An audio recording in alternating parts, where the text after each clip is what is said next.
Are you there now? I am here now. I hear you now. There you go.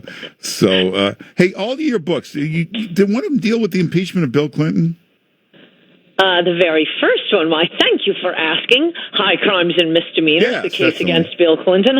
I had a little summary last week to let young people know what they're missing. And you were working in Congress at one time, weren't you? Yes, I worked for the Senate Judiciary Committee. Uh-oh. And I did a lot of great stuff on immigration that the New York Times complained about for the next 5 years. Be honest, are you actually able to sit there and watch this stuff yesterday? It's too boring. I can't watch it. Nope. I watched none of it. Oh. It was only late in the evening. I guess I was getting ready for bed, and I thought, okay, fine, I'll turn it on for a few minutes. And I have to say, it must have been one of the highlights of the day. It was, what time was it?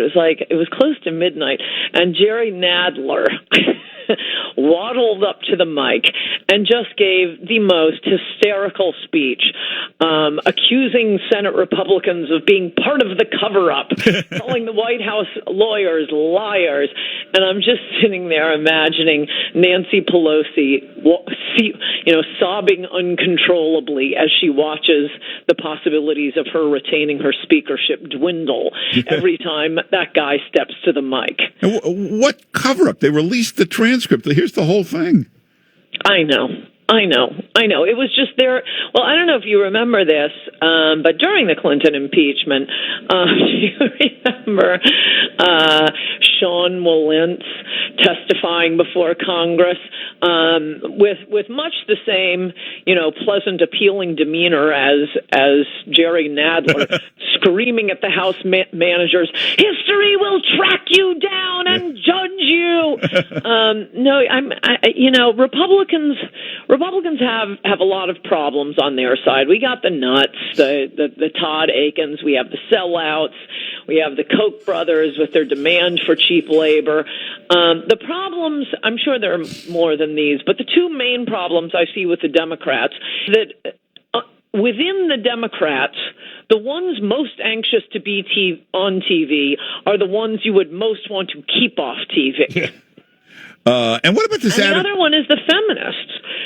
I mean, this crazy endorsement thing the New York Times did the other day, where they endorsed two candidates, and I can't help but notice both of them are gyno-Americans. Well, but they also said, if you want to go far left, here's the one that you should go with. If you want to go middle of the road, here's the one you should go. Isn't that the point of the endorsement? But you have to pick a woman. Yeah, but the point of the endorsement is pick a direction, isn't it? Here's what we should do. No, that's true, but to keep driving home the point I'm making about feminists being a drag, very bad for the Democratic Party. I mean, this is sort of an offshoot of a point I'm constantly making, which is, I don't know that all of this idiotic discrimination and racial preferences is a good idea, or vast welfare schemes, but at least let's get clear what is the one group in America we owe special solicitude to, and that is African Americans, the descendants of American slaves. As I'm always pointing out, no, we have, every special interest identity group jumping on the black bandwagon, from, gays, transgenders, immigrants. What have we done to immigrants? You just got here. Yeah. with African Americans, it's the legacy of slavery, the legacy of Jim Crow, both Democratic policies, I might add.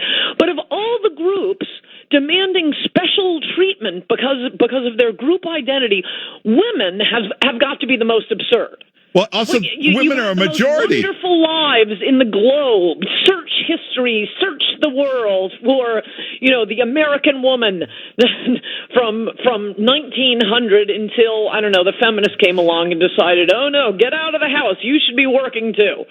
Yeah, and women are not a minority; they're a majority in this country. Right.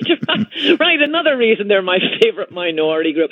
And look at that thing. I mean, it was a feminist passion that drove Elizabeth Warren in her snotty little attack on Bernie Sanders in the debate. Was it last week? I can't even remember.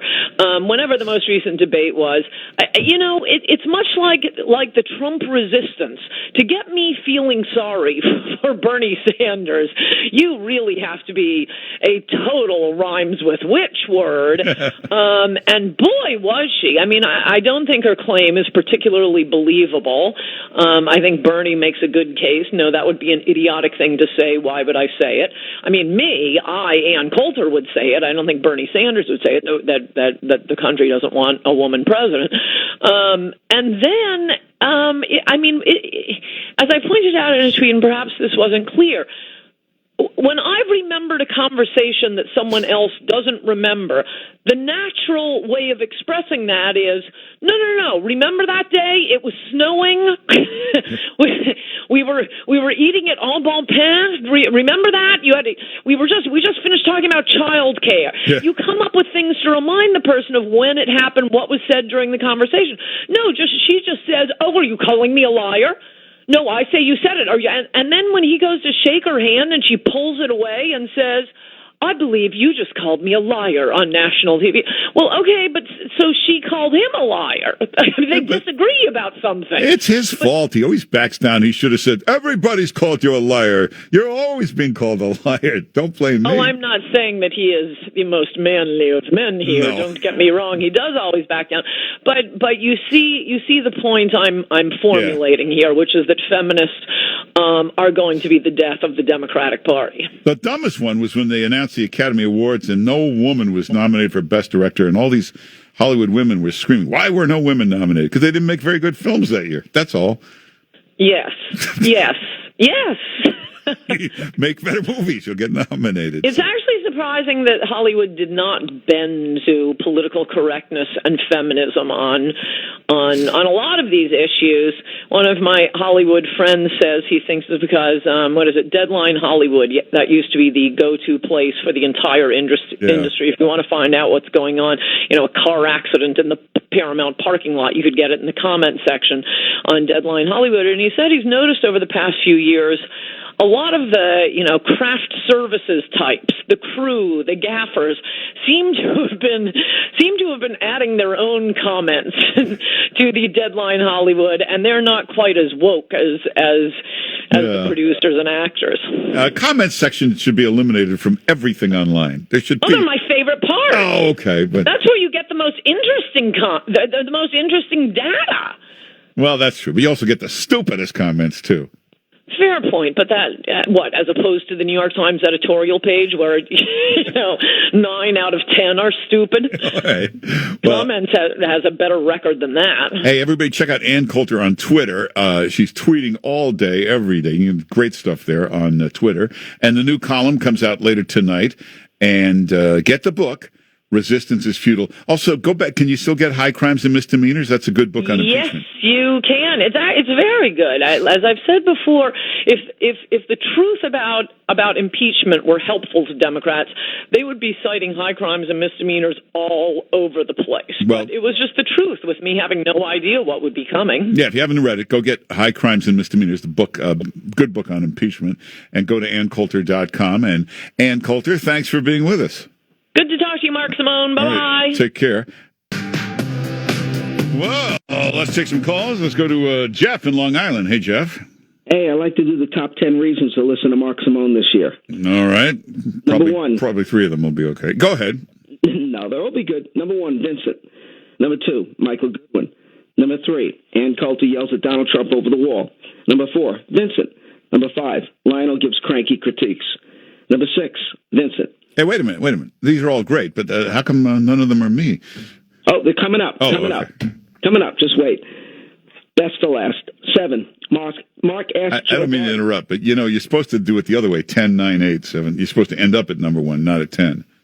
Oh, I don't watch that liberal TV stuff. Right.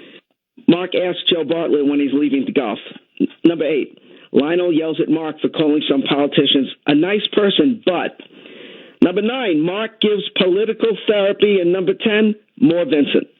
Well, I was right. You had 3, and then you padded with 7 other ones.